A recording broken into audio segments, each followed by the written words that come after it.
오늘 본문 말씀을 크게 네 단락으로 나눌 수 있습니다. 1절부터 3절까지는 학대가 있는 헛된 세상에 대해서 이야기합니다. 그리고 4절부터 6절까지는 시기를 당하는 수고하고 재주가 있는 그런 사람과 또 우매한 자의 인생이 결국 그 헛되다라고 말하면서 6절에 그 대안을 말합니다. 그리고 7절부터 12절까지는 자기의 수고로 성공을 한 한 사람이 성공을 하지만 결국 홀로 남게 되어서 그 사람이 헛된 것을 말하면서 동시에 그에 대한 해결책으로 이야기하고 있습니다. 그리고 13절부터 16절까지는 다른 사람의 조언을 듣지 않는 그 늙은 왕과 늙고 미련한 왕은 지혜로운 청년에게 자신의 자리를 내어주게 될 것이기에 왕이 된다고 해도 그것도 헛되다라고 말씀하고 있습니다.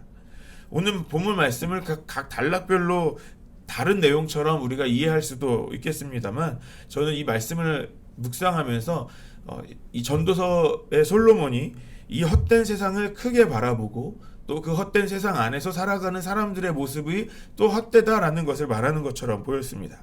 오늘 말씀을 좀 자세히 보겠습니다. 1절 말씀 같이 읽겠습니다. 시작. 내가 다시 해 아래에서 행하는 모든 학대를 살펴보았도다. 보라, 학대받는 자들의 눈물이로다. 그들에게는 위로자가 없도다. 그들을 학대하는 자들의 손에는 권세가 있으나 그들에게는 위로자가 없도다. 전도자가 해 아래에 있는 모습을 보게 됩니다. 그 해 아래에는 어떤 모습이 있냐면 학대가 이루어지고 있다라는 것입니다. 그 학대가 얼마나 심각하냐면 누구도 그 학대를 당한 사람을 위로할 자가 없습니다.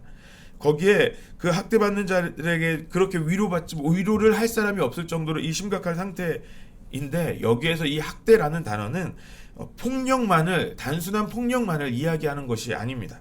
원어의 뜻을 살펴보면 권력을 가진 자가 낮은 지위에 있는 사람에게 권력이나 권위를 남용하면서 일어나는 그 압제를 말합니다.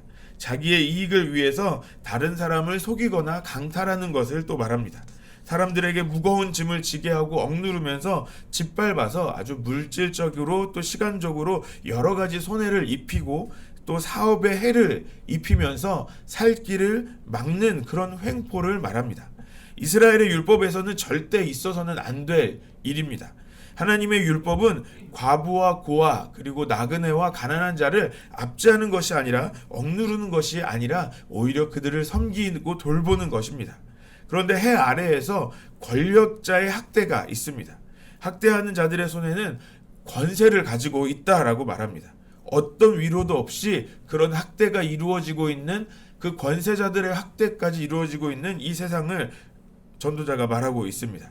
우리의 현실도 크게 다를 바 없는 것 같습니다. 우리의 시대에는 어떤 것을 이야기로 할 수 있을까요? 바로 갑의 횡포를 말할 수 있을 것 같습니다. 이것은 대기업이나 부유한 자들에게만 일어나는 일은 아닌 것 같습니다. 우리도 때로는 갑질을 할 때가 있습니다. 식당이나 카페 같은 내가 지불한 비용으로서 서비스를 받는 그런 곳에서 내가 비용을 지불했기 때문에 내가 권력을 갖고 권위를 가지고 있는 것처럼 생각하면서 나도 모르게 은연중에 갑질을 할 수 있기도 하는 것이죠. 하지만 우리 그리스도인들은 그런 갑질을 해서는 안 됩니다. 오늘 전도자는 그런 학대가 있는 세상을 헛된 세상이라고 말하고 있습니다. 그래서 2절과 3절에는 이 세상에서 살아가는 사람들보다 차라리 이 세상에서 살지 않는 사람들이 더 복되다라고 말합니다. 오래전에 죽음을 맞이한 사람이 지금 살고 있는 사람보다 더 복되다라고 말합니다. 아니, 그보다 더 이 세상을 아직 살아보지 않았던, 아직 출생하지도 않은, 태어나지도 않은 사람들이 오히려 더 복되다라고 말하기까지 합니다. 계속해서 전도자 솔로몬은 이 세상에 있는 사람들에 대해서 이야기합니다. 우리 4절과 5절 말씀을 함께 읽겠습니다. 시작. 내가 또 본즉 사람이 모든 수고와 모든 재주로 말미암아 이웃에게 시기를 받으니 이것도 헛되어 사람을 잡는 것이로다. 우매자는 팔짱을 끼고 있으면서 자기의 몸만 축내는도다. 두 부류의 사람이 있다는 것을 말하고 있습니다. 4절에는 수고한 모든 재주로 이웃에게 시기를 당한다. 그렇기 때문에 헛되다라고 말합니다.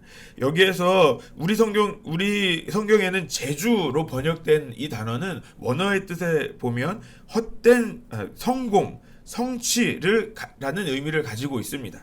그래서 세번역 성경에서는 4절을 이렇게 번역합니다. 온갖 노력과 성취는 바로 사람끼리 갖는 경쟁심에서 비롯된 것임을 나는 깨달았다.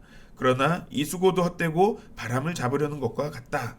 그러니까 아무리 길고 어려운 시간을 통과하면서 그 큰 수고로, 모든 수고로 성공과 성취를 이루었다고 해도 그 삶이 헛되다라고 말합니다. 왜냐하면 그 성공을 누군가가 인정해주고 그 성공에 대해서 박수 쳐주는 것이 아니라 오히려 시기를 받기 때문에 또 헛되다라고 말하는 것입니다. 또 우매자는 팔짱을 끼고 있다라고 5절에 말씀하고 있습니다. 여기서 팔짱을 끼고 있다라는 것은 무엇을 말하냐면 일을 하지 않는다는 겁니다. 우리가 쉽게 생각할 때 우리가 팔짱을 끼고 있을 때 우리의 손이 이제 감추어져 있습니다. 그렇게 일을 하지 않는 것을 의미하는 것입니다. 다시 이것을 어떤 뜻으로 보냐면 게으르다라는 것을 생각해 볼 수 있습니다. 게으른 자는 자기의 몸만 축낸다라고 말합니다. 개역 한글판에서 이 말씀을 좀 더 실제적으로 이해 쉽게 번역했던 것 같습니다. 개역 한글판 성경에 보면은 자기 살을 먹는다라고 말합니다. 열심히 노력하며 성공한 사람과 또 극단적으로 그 반대되는 사람이 이 세상 가운데 있습니다. 하지만 전도자는 그렇게 성공을 이루어도 헛되고 또 오히려 아무것도 안 하고 게으르게 있는 것도 헛되다라고 말합니다. 그러면서 대안을 6절 말씀에 이야기합니다. 6절 말씀 함께 보시겠습니다. 시작. 두 손에 가득하고 수고하며 바람을 잡는 것보다 한 손에만 가득하고 평온함이 더 나으니라. 전도자는 양손에 가득 가지고 있으면서, 그러니까 양손에 재물을 많이 가지고 있는 거죠. 가지고 있으면서 이 헛되이 수고하는 삶을 사는 것보다 차라리 한 손에만 가득 갖고, 그러니까 양손에 가득 가진 것보다는 적은 만큼을 갖고 있지만 그 적은 것을 가지고 있다 하더라도 차라리 평온한 것이 더 낫다라고 말을 하는 것입니다. 여기서 평온함은 그냥 안일하고 나태함을 말하는 것이 아닙니다. 이 평온함은 불만이 없고 근심이 없는 평온함입니다. 그 양손에 가득한 사람보다 그 자신이 가지고 있는 한 손에만 가득 가지고 있는 정도로 부족해 보이고 작게 가지고 있는 것처럼 보이지만 그래도 그 사람은 그것으로 만족하며 하나님이 주시는 평온함을 누리는 것이 더 나은 삶이라고 이야기해 주는 것입니다. 8절 말씀, 7절부터 이제 계속 또 다른 사람을 소개합니다. 8절 말씀을 우리 같이 읽겠습니다. 시작. 어떤 사람은 아들도 없고 형제도 없이 홀로 있으나 그의 모든 수고에는 끝이 없도다. 비록 그의 눈은 부요를 족하게 여기지 아니하면서 이르기를 내가 누구를 위하여 이같이 수고하고 나를 위하여 행복을 누리지 못하게 하는가 하여도 이것도 헛되어 불행한 노고로다. 이 사람은 홀로 남겨진 사람입니다. 아주 열심히 수고해서 많은 성취를 이룬 사람이라고도 볼 수 있습니다. 하지만 그의 삶에는 가족도 없고 친구도 없습니다. 혼자 힘들게 이루고 성취를 이루지만 어떤 만족감이나 어떤 행복함도 누리지 못하는 사람입니다. 수고하면서 큰 성공과 부를 이룹니다. 하지만 여전히 부족함을 생각하면서 자신의 처지를 불만족스럽게 여기고 있는 사람입니다. 자신이 지금까지 무엇을 위해 달려왔는지 생각해 볼 때 전혀 답을 내리지 못합니다.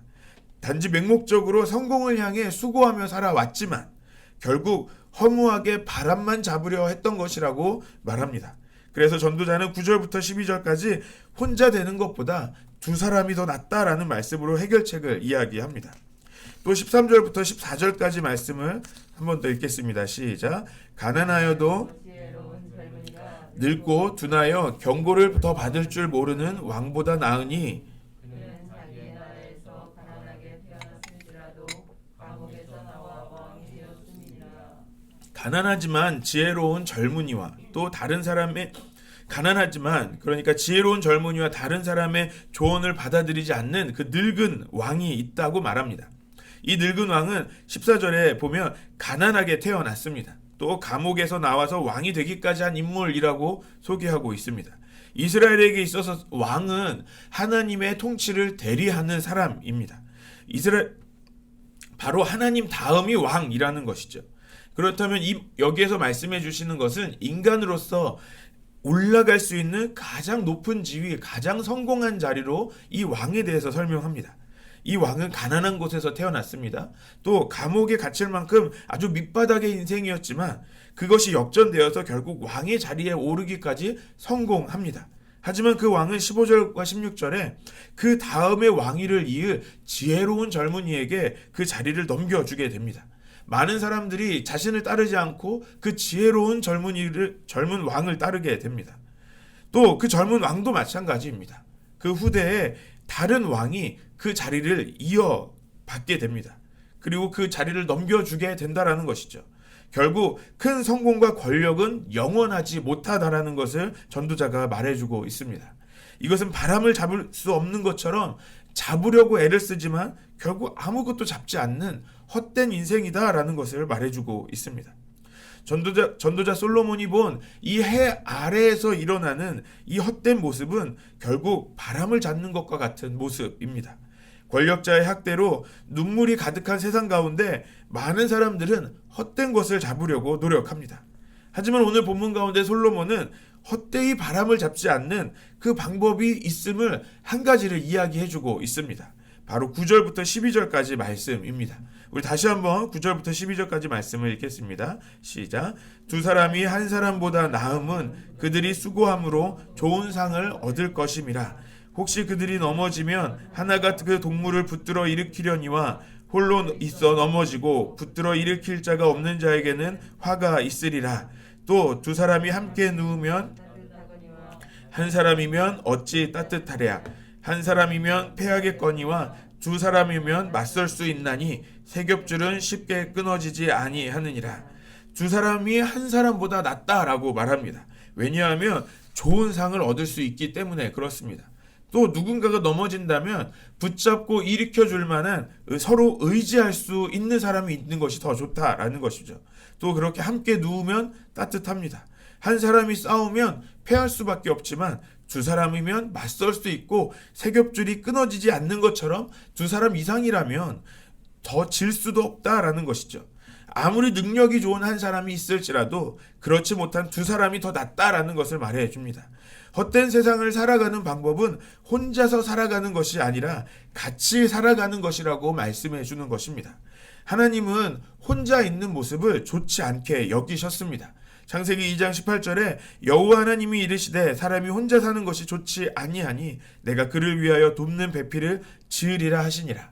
하나님께서 창조하셨던 그 세상은 다 좋았습니다. 하나님께서 사람을 만드시고 심히 좋기도 하셨습니다. 그런데 그 첫사람 아담이 홀로 있는 것을 보시며 하나님은 그것을 좋지 않게 보셨습니다. 그래서 그 돕는 배필을 만들어 주셨습니다.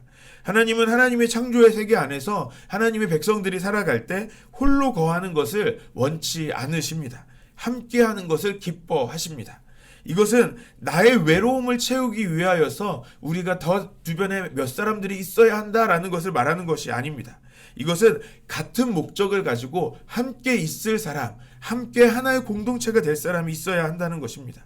두 사람이 맞서고 세 겹줄이 되는 것은 함께 같은 목적을 가지고 싸우는 것을 의미합니다. 다시 말해서 하나님이 기뻐하시는 그런 하나의 공동체가 되어야 한다는 것입니다. 그것이 이 허무하고 헛된 세상을 살아갈 수 있는 방법입니다. 교회는 예수 그리스도께서 머리가 되시는 그리스도의 몸입니다. 예수님의 뜻을 따르는 하나의 공동체라는 것입니다. 우리가 살아가는 지금 세상은 솔로몬이 말한 것과 같은 헛된 세상처럼 보입니다. 학대의 눈물이 가득한 이 헛된 세상을 우리가 하나의 교회로 같이 살아가야 하는 것입니다. 이 세상의 사람들은 계속해서 혼자가 되려고 합니다. 혼자인 것이 편하다고 말합니다. 이제는 신앙생활도 혼자 하려고 합니다. 코로나19로 인하여서 개인적인 영성을 추구하는 사람들이 많이 늘어났다라고 말합니다. 정말 그렇게 보이기도 합니다. 많은 사람들이 현장에서 예배를 드리는 것보다 집에서 혼자서 인터넷으로 영상으로 예배를 드리는 것을, 또 내가 원하는 예배, 내가 좋아하는 설교를 찾아서 유튜브로 더 들어가는 것을 보게 됩니다. 그런 결국 혼자 남아 있는 것입니다. 하나님은 홀로 신앙생활을 하는 것을 원하지 않으십니다. 함께 하나의 공동체로 주님의 뜻을 이루시기를 원하십니다. 하나님께서 우리를 안성 열린교회라는 그 하나의 공동체로 불러주셨습니다. 그렇다면 우리는 함께 해야 합니다. 단지 함께 모이는 것만이 아닌 우리에게 주신 사명을 함께 가지고 함께 가야 하는 것입니다. 함께 모여 예배하고 함께 속회로 모이고 선교회로 모이며 하나의 공동체로 우리는 모여야 하는 것입니다. 아직 얼마 남지 않은 2022년이지만 우리에게 말씀하신 다시 회복하는 교회가 되기 위하여서 우리가 하나가 되어야 합니다. 그것이 지금의 이 어려운 시대를 살아갈 수 있는 방법이라고 오늘 주님께서 말씀해 주십니다. 우리가 이 어려운 시대에 하나의 교회로서, 우리가 안성 열린 교회로서 이 시대를 이겨나가는 저와 여러분들 되시기를 소망합니다. 또 우리 교회가 그렇게 하나 된 교회로서 함께 살아가는 그 믿음의 공동체가 되기를 소망합니다. 우리 같이